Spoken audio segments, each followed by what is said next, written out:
रसना तो बोलते नजारियां चेहरे, शिव नाम वाले तू लारियां चेहरे।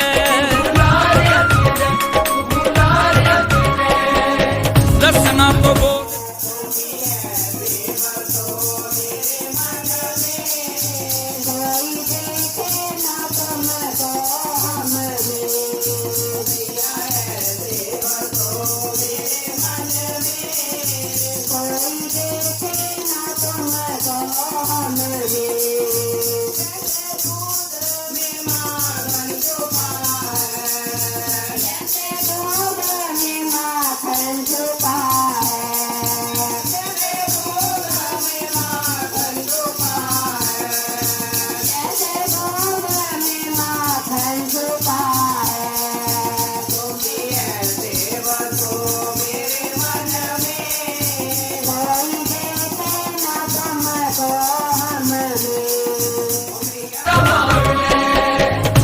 दियां पौड़ियां तू गल्ला जान ले, चरना ते लग जाते मौजा मान ले। मन नू टिका के सदा बहना चाहिदा, बम बोले कहना चाहिदा। ओ जय शिव शंकर जय शिव शंभू कहना चाहिदा।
ਜਗਰਾ ਸ਼ੇਰਾਂ ਵਾਲੀ ਦਾ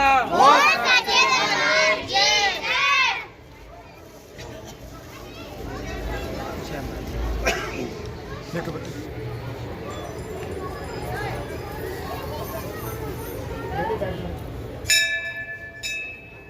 ਜਗਰਾ ਭਗੋੜੇ ਮਹਾਰਾਜ ਜੀ ਦਾ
प्रदर्शन करने सरकार का करो और तुम्हारे लिए ठंडा नहीं घर खाया उसका आनंद मानने की कोशिश करो।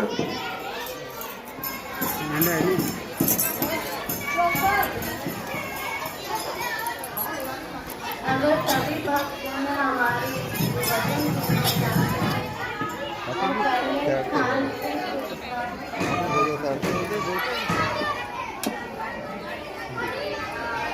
क्योंकि वचन भी तभी मान किए जा सकते हैं अगर आत्मिक शांति है।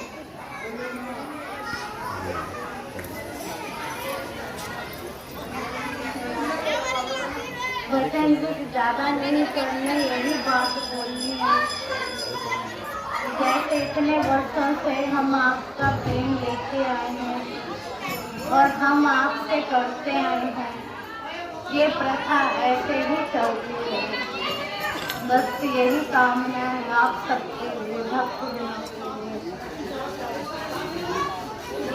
और हम बहुत ही खुश हैं इस अवसर पर, इसलिए सब भक्तजनों की इस शिवरात्रि के दिन की शोभा यात्रा का सबको शुभकामना देते हैं।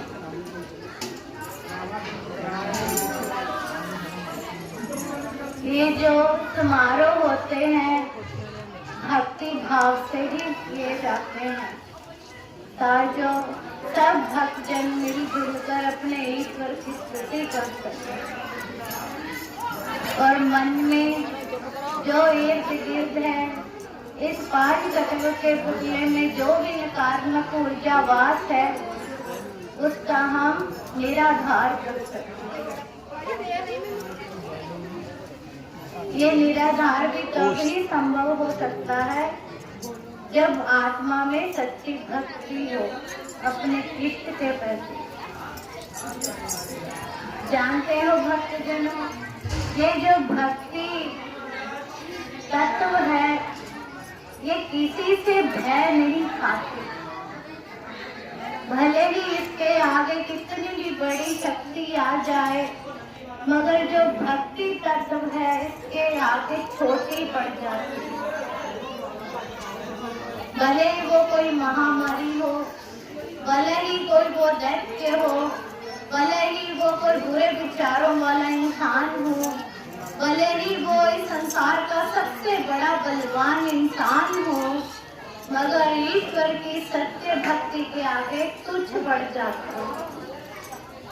क्योंकि जो भक्त की भक्ति में विश्वास होता है इस धरती पर उसका कोई भी शक्ति तुलना नहीं कर सकती। बस यही कामना करते हैं कि जैसे इस कल युग में आप सबके मन में अपने इष्ट के प्रति, अपने ईश्वर के प्रति जो भक्ति भाव बना हुआ है ये और भी प्रबल हो और आप और भी अपने ईश्वर के निष्ठ हो ताकि आपका इस कलयुग में सभी आत्माओं का उद्धार हो। यही कामना करते हैं। एक बार सभी भक्तजनों को फिर से शिवरात्रि की शोभा यात्रा की बहुत बहुत शुभकामनाएं। शरणवाली दा घोराले महाराज जी दा, महाराज शिव शंकर महाराज जी दा, बहुत सारिया संगतां दा, अपने अपने गुरु महाराज जी दा।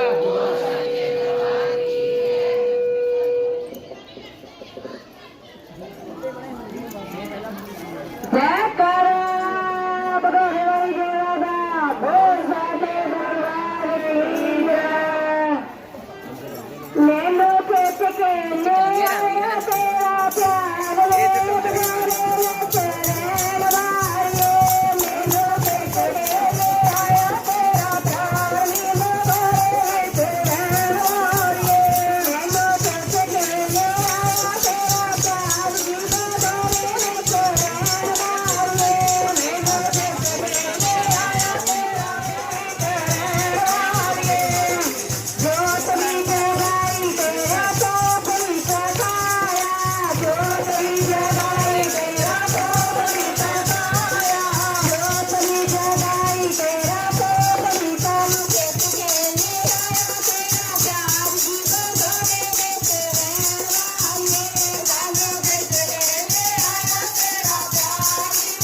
शांत भी होंगे सारे जने।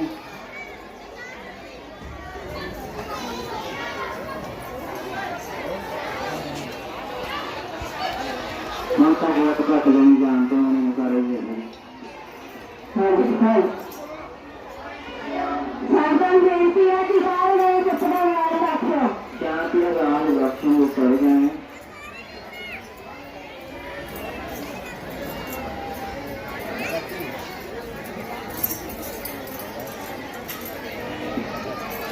मेरे वालों भी सब संतां नूं महाशिवरात्रि दी बहुत बहुत शुभकामनावां। सब भक्तां नूं जो ये समारोह आप जी के विचकार हो रहा है, सब संतां दे प्रेम सद्भावना दे नाल ही पूर्ण हो रहा है। साडियां सब संतां दा प्यार ही महाशिवरात्रि की देन है, क्योंकि महाशिवरात्रि का जो पर्व मनाया जाता है भगवान शिव शंकर और माँ पार्वती के संपूर्ण जगत ब्रह्म और प्रकृति का मिलन और सम्मिलन है। जिथे तक शिवरात्रि की बात कही जाए तो एक निरंकार पार ब्रह्म परमात्मा और मां के रूप में आदि शक्ति भगवानी का सम्मेलन होता है, क्योंकि पुरुष और स्त्री का सम्मेलन ही इस संसार का प्रसार करता है। इस संसार का प्रसार नाल ही सृष्टि का पुनर्सृजन होता है। जो भी पुनर्सृजन करता है और निराकार परमात्मा तो साकार परमात्मा के विलाप होता है। जो तुसी इस वक्त समय साडे समक्ष बैठे हो, तुसी भी एक साकार रूप दे विच हो। एक दिन तुसा भी निरंकार रूप दे विच हो जाना है। निराकार का अर्थ है भाव, शून्य भाव, और जो आरंभ है वो है साकार, और जो अंत है वो है निराकार। जो साकार है वो प्रारंभ है। क्योंकि सृष्टि ਦੇ ਵਿੱਚ ਕਿਸੇ ਵੀ ਗੁਰੂ ਪੀਰ ਦਾ ਅਵਤਾਰ ਹੁੰਦਾ ਹੈ, ਉਹ ਇੱਕ ਸਾਕਾਰ ਰੂਪ ਦੇ ਵਿੱਚ ਕੀ ਲੈ ਕੇ ਦੁਨੀਆ ਦਾ ਜਗ ਪਾਲਣ ਔਰ ਉਸ ਦਾ ਮਾਰਗਦਰਸ਼ਨ ਕਰਦਾ ਹੈ। जो निराकार साकार रूप ਦੇ ਵਿੱਚ हो जाता है और सद्भावना भक्ति की और आपकी आत्मा को भक्ति की ओर लेकर चला जाता है। मेरा आप सभी को यही संदेश है कि जब भी आप सब ने भक्ति और शक्ति का अर्थ जान लिया तो तभी ही आपकी मुक्ति का मार्गदर्शक होगा। अब कभी कहोगे कि मुक्ति होती ही क्या है और मोक्ष क्या होता है। मुक्ति और मोक्ष का अर्थ है ये नहीं है कि परमात्मा ने हमें इस संसार से सदा सदा के लिए अलविदा कर देना है और हमें इस जोनी से मुक्त कर देना है। जोनी से मुक्त होना ही एक मुक्ति का मार्ग नहीं है। जीते जी भी मुक्ति का और मोक्ष का द्वार पाया जा सकता है। मुक्ति और मोक्ष का द्वार है सभी विकारों से मुक्ति पा लेना। लोभ, मोह, अहंकार, क्रोध और ये जो 5 है, इन सभी से आप निजात पा लेंगे तो तभी आप मुक्ति और मोक्ष की ओर चले जाएंगे। क्योंकि इन विकारों से ही मुक्ति पाएंगे तो तभी आप मुक्ति और मोक्ष की ओर चले जाएंगे। और मुक्ति और मोक्ष का आजकल जो भी पाठ पढ़ाया जाता है यही है कि आपको परमात्मा ने सदा सदा के लिए जोनी से मुक्त कर देना है। क्योंकि जोनी से मुक्त हो जाने से कोई भी मुक्ति और मोक्ष की प्राप्ति नहीं कर लेता। क्योंकि जो देवी देवता भी है वो भी सदा सदा के लिए अमर है, क्योंकि वो भी परमात्मा की हजूरी में ही इस सृष्टि को चला रहे हैं। क्योंकि वो अमर है। कैसे हैं? क्योंकि उन्होंने विश्व और विकारों से मुक्ति पा ली है। उनका अर्थ है दुनिया को केवल देना, ना कि लेना। लेने का भाव तो तभी आ जाता है देने का जब व्यापार की बात होती है। जब प्रेम की बात आ जाती है तो व्यापार की बात खत्म हो जाती है। इसलिए परमात्मा से व्यापार का व्यवहार मत कीजिए। जब भी करना है तो प्रेम से कीजिए। प्रेम का अर्थ होता है, जानते हो प्रेम का अर्थ क्या होता है सभी?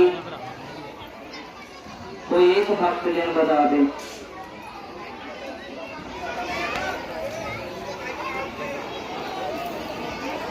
प्रेम का जो अर्थ भाव है सभी को अपने से आजाद कर देना।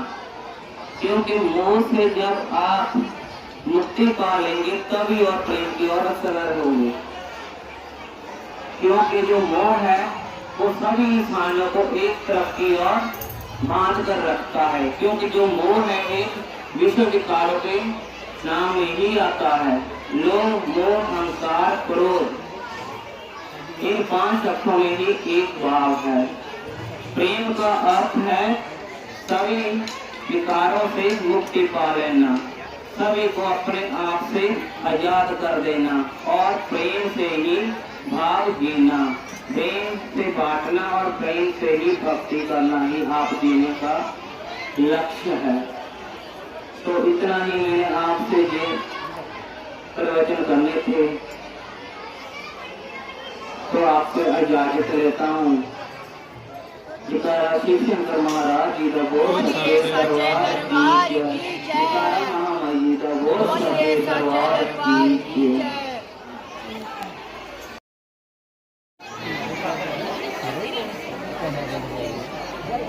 बहुत खुशी की गल है कि सारे सिमंदर के विच बघौरा महाराज की संगत समेत पहुंचे ने। पहला इस मंदिर में शिवरात्रि 5 प्रार्थना की लड़ाइया अज के सवेर दी अखा पगियां पता लगा कि महाराज जी आ रहे हैं। देखो इन्होंने साडी संगत साडे नगर का कितना प्यार है। चाहे बाड़ियां करा चाहे छोड़िया बाड़ियां तो कोई भी ले लो। जे अज उन्होंने प्रेम का अर्थ दसिया कि आजाद होना ਜਿਹਦੇ ਨਾਲ ਸਾਨੂੰ ਇਹਨਾਂ ਪਿਆਰ ਪੈ ਜਾਂਦਾ ਨਾ ਤਾਂ ਆਪਾਂ ਆਜ਼ਾਦ ਹੋ ਜਾਂਦੇ ਆ। ਸਾਡੀ ਅੱਖਾਂ ਦੇ ਮੂਹਰੇ ਉਹੀ ਸੀਨ ਰਹਿੰਦਾ। ਅੱਜ ਪਤਾ ਲੱਗ ਰਿਹਾ ਸੀ ਕਿ ਗੁਰੂ ਮਹਾਰਾਜ ਜੀ ਆ ਰਹੇ ਸਵੇਰ ਦਾ ਹੀ। ਕਹਿੰਦੇ ਇੰਤਜ਼ਾਰ ਦੀਆਂ ਘੜੀਆਂ ਬਹੁਤ ਲੰਮੀਆਂ ਹੋਣੀਆਂ, ਅੱਖਾਂ ਪੱਕ ਜਾਂਦੀਆਂ ਕਿ ਸਾਡੇ ਗੁਰੂ ਜੀ ਨੇ ਆਉਣਾ ਜਾਂ ਸਾਡੇ ਸਰਮਾਨੇ ਸਾਡੇ ਪੂਰੇ ਜੋ ਉਹਨਾਂ ਨੇ ਆਉਣਾ, ਸਾਡੇ ਮਾਤਾ ਜੀ ਨੇ ਆਉਣਾ। ਕਿੰਨੀ ਵੱਡੀ ਗੱਲ ਹੈ ਕਿ ਉਹਨਾਂ ਨੇ ਇਹੀ ਦੱਸਿਆ ਕਿ ਮੈਨੂੰ ਸਾਡਾ ਪਿਆਰ ਇੰਨਾ ਮਿਲਿਆ, ਸਾਡੀ ਮਾਂ ਨੂੰ ਇਹਦਾ ਬੱਚੇ ਉਹਨਾਂ ਦੇ ਇੰਨਾ ਪਿਆਰ ਮਿਲਿਆ ਕਿ ਅਸੀਂ ਕਦੀ ਭੁੱਲ ਨਹੀਂ ਸਕਦੇ ਇਹਨਾਂ ਦਾ ਪਿਆਰ। ਕਿੰਨੇ ਆਪਾਂ ਕਰਮਾਂ ਭਾਗਾਂ ਵਾਲੇ ਸਾਡੇ ਸ਼ਿਵ ਮੰਦਿਰ, ਸਾਡਾ ਨਗਰ ਜਿਹੜਾ ਬਾਣੀਆ ਖੁਰਦ, ਕਿਸੇ ਨਾ ਕਿਸੇ ਬਹਾਨੇ ਕੋਈ ਜਗਰਾਤਾ ਆ ਗਿਆ, ਕੋਈ ਗੁਰਪੁਰਬ ਆ ਗਿਆ ਰਵਿਦਾਸ ਮਹਾਰਾਜ ਜੀ ਦਾ, ਕੋਈ ਆਪਣੇ ਜਾਗਰਣ ਆ ਗਿਆ। ਸੋ ਕਹਿਣ ਦਾ ਭਾਵ ਚੀਜ਼ ਬਿਲਕੁਲ ਕੋਈ ਆ। ਸਾਡੇ ਸਮਝਣ ਦੇ ਜਿਹੜੇ ਸਾਡਾ ਆਪਣਾ ਦਿਮਾਗ ਹੈ ਸਾਡਾ ਵੱਖਰਾ ਧਰਮ ਇੱਕੋ ਹੀ ਆ। ਹਰ ਇਨਸਾਨ ਦੇ ਲਈ ਕੋਈ ਹੋਊਗਾ, ਕੋਈ ਦੋ ਨਹੀਂ ਹੋ ਜਾਣੇ। ਸੋ ਬੜੀ ਕਰਮ ਭਾਗਾਂ ਵਾਲੀ ਧਰਤੀ ਆ। ਅੱਜ ਇੰਨੀਆਂ ਰੌਣਕਾਂ ਲੱਗੀਆਂ ਹੋਈਆਂ, ਉਹਦੇ ਕਿੰਨੇ ਹੁਣ ਹੋ ਗਿਆ ਸਾਰੀਆਂ ਸੰਗਤਾਂ ਮਹਾਰਾਜ ਨੂੰ ਦੇਖ ਕੇ। ਔਰ ਮੈਂ ਜਿੰਨੀਆਂ ਸੰਗਤਾਂ ਗੁਰੂਆਣਾ ਤੋਂ ਮਾਤਾ ਜੀ ਨਾਲ ਆਈਆਂ ਨੇ, ਉਹਨਾਂ ਸਾਰੀਆਂ ਸੰਗਤਾਂ ਦਾ ਆਪਣੇ ਨਗਰ ਵੱਲੋਂ, ਸ਼ਿਵ ਮੰਦਿਰ ਪ੍ਰਬੰਧਕ ਕਮੇਟੀ ਵੱਲੋਂ, ਸਾਡੇ ਓਮ ਪ੍ਰਕਾਸ਼ ਜੀ ਇੱਥੋਂ ਦੇ ਜਿਹੜੇ ਇੰਚਾਰਜ ਨੇ, ਪੰਡਿਤ ਰਕੇਸ਼ ਕੁਮਾਰ ਜੀ, ਸਾਰੀ ਕਮੇਟੀ ਦਾ ਮੈਂ ਸਾਡੇ ਪਵਨ ਜੀ ਨੂੰ ਬਣਾ ਰਹੇ ਹਾਂ। ਚਲੋ ਨਾਂ ਲੈਣਾ ਕੋਈ ਜ਼ਰੂਰੀ ਨਹੀਂ, ਥੋੜਾ ਬੀਬੀਆਂ ਨੇ ਪੰਜ ਚੌਂਕੀਆਂ ਲਾਈਆਂ, ਪੱਕੀ ਬੈਠੀ ਨਾਲ ਸਾਰੇ ਇਹਨਾਂ ਦੇ ਮੈਂ ਨਾਂ ਨਹੀਂ ਆਉਣ ਲੱਗਾ। ਜਦੋਂ ਇੱਕ ਸ਼ੌਕ ਹੈ, ਦਿਲ 'ਚ ਪਿਆਰ ਹੈ ਕਿ ਸਾਡੇ ਨਗਰ ਦੇ ਵਿੱਚ ਜਿਹੜਾ ਆਪਾਂ ਕੋਈ ਵੀ ਕੰਮ ਕਰਦੇ ਹਾਂ ਰਲ ਮਿਲ ਕੇ ਕਰਦੇ ਹਾਂ, ਕਿੰਨੀ ਖੁਸ਼ੀ ਦੀ ਗੱਲ ਹੈ। ਉਹ ਸਾਡਾ ਫਰਜ਼ ਨਹੀਂ ਬਣਦਾ ਕਿ ਪ੍ਰੋਗਰਾਮ ਕੋਈ ਵੀ ਆ ਆਪਾਂ ਇੱਕ ਦੂਜੇ ਤੋਂ ਵੱਧ ਚੜ੍ਹ ਕੇ ਮਨਾਈਏ। ਸੋ ਇਹ ਮੇਰੇ ਕਹਿਣ ਦਾ ਭਾਵ ਇਹ ਆ ਕਿ ਜਦੋਂ ਸਵੇਰ ਦੇ ਸਾਡੀ ਅੱਖਾਂ ਪੈ ਗਈਆਂ, ਮਹਾਰਾਜ ਜੀ ਆਏ ਆ, ਇਹ ਰੌਣਕ ਦੋ ਕੁੜੀਆਂ ਜਾਣਾ ਪਿਛੜ ਭਰਾਵੋ ਮੇਲਾ। ਸ਼ਿਵਰਾਤਰੀ ਨੂੰ ਕਿੰਨੀ ਰੌਣਕ ਸੀ ਦੇਖੋ, ਲੰਗਰ ਲਗੇ, ਭਰਾ ਫਿਰੀਆਂ ਚੱਲੀਆਂ, ਬੀਬੀਆਂ ਦੇ ਦਰਸ਼ਨ ਕੀਤੇ, ਖੁੱਲ੍ਹ ਗਏ, ਸ਼ੋਭਾ ਯਾਤਰਾ ਕੱਢੀ, ਮੋਦੀਆਂ ਤੱਕ ਗਏ ਇੱਕ ਪਿਆਰ ਦੇ ਨਾਲ। ਕਿਸੇ ਇਨਸਾਨ ਨੂੰ, ਕਿਸੇ ਵੀ ਦੇਵਤਾ ਨੂੰ ਜਿੱਤਣਾ ਹੋਵੇ ਨਾ ਤਾਂ ਅਸੀਂ ਪਿਆਰ ਨਾਲ ਜਿੱਤ ਸਕਦੇ ਹਾਂ, ਪੈਸੇ ਨਾਲ ਨਹੀਂ। ਕਿਸੇ ਦਾ ਵੀ ਦਿਲ ਆਪਾਂ ਜਾਂਦੇ ਨੇ ਨਾ, ਪੈਸੇ ਨਾਲ ਆਪਾਂ ਜਿੱਤ ਸਕਦੇ ਹਾਂ।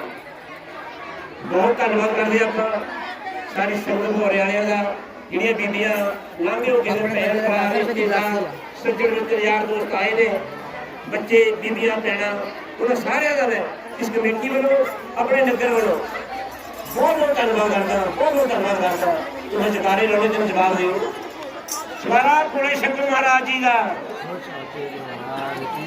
ਜਕਾਰਾ ਮਾਂ ਸ਼ੇਰਾਂ ਵਾਲੀ ਦਾ, ਜਕਾਰਾ ਆਪਣੇ ਗੁਰੂ ਮਹਾਰਾਜ ਜੀ ਦਾ। ਧੰਨਵਾਦ ਕਰਦਾ ਸੇਵਾਦਾਰਾਂ ਦਾ, ਸਨਮਾਨ ਕੀਤਾ ਸਾਰੇ ਸੇਵਾਦਾਰਾਂ ਨੂੰ। ਹੁਣ 4 ਫੁੱਟ ਦਾ ਲੰਗਰ ਹੈ। ਸਾਰੇ ਮੇਰੇ ਵੀਰ ਹੱਥ ਜੋੜ ਕੇ ਬੇਨਤੀ ਆ, ਕੋਈ ਵੀ ਮੇਰਾ ਵੀਰ ਭੈਣ ਭਰਾ ਲੰਗਰ ਛਕੇ ਬਿਨਾਂ ਨਾ ਜਾਵੇ। ਤਾਂ ਜੀ ਇਹ ਖਾਣੇ ਦਾ तो 2 दिन वास्ते मान लो सरकार जी को हाजिर हो तो नाल ही लिया अपने इको जी रही तो पढ़ाना है तो दूसरे का मान लो सरकार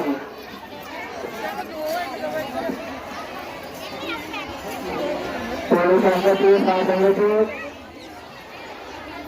असं तय दिनों माता जी का बहुत बहुत ਧੰਨਵਾਦ ਕਰਦੇ ਇਹਨਾਂ ਦੀ ਬਹੁਤ ਮਿਹਰਬਾਨੀ ਆ, ਜਿਨ੍ਹਾਂ ਨੇ ਕਿ ਸਾਨੂੰ ਆਪਣੇ ਦਿਲੋਂ ਚ ਭੁਲਾਇਆ ਨਹੀਂ ਔਰ ਨਾ ਕਰ ਸਕਦੇ ਆ। ਅਸੀਂ ਇਹਨਾਂ ਦਾ ਬਹੁਤ ਬਹੁਤ ਅਹਿਸਾਨ ਮੰਨਦੇ ਹਾਂ।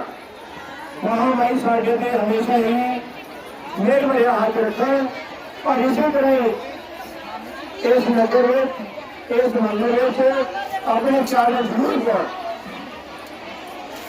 ਅਸੀਂ ਉਹ ਕੁਛ ਨਹੀਂ ਮੰਗਦੇ, महामाई का दीदार मंग रहा, भोले शंकर का दीदार मंग रहा, इन्हों का प्यार मंग रहा। जयकारा भोले भंडारी का दरबार ठीक है। जयकारा माता वैष्णो देवी जी का ठीक है।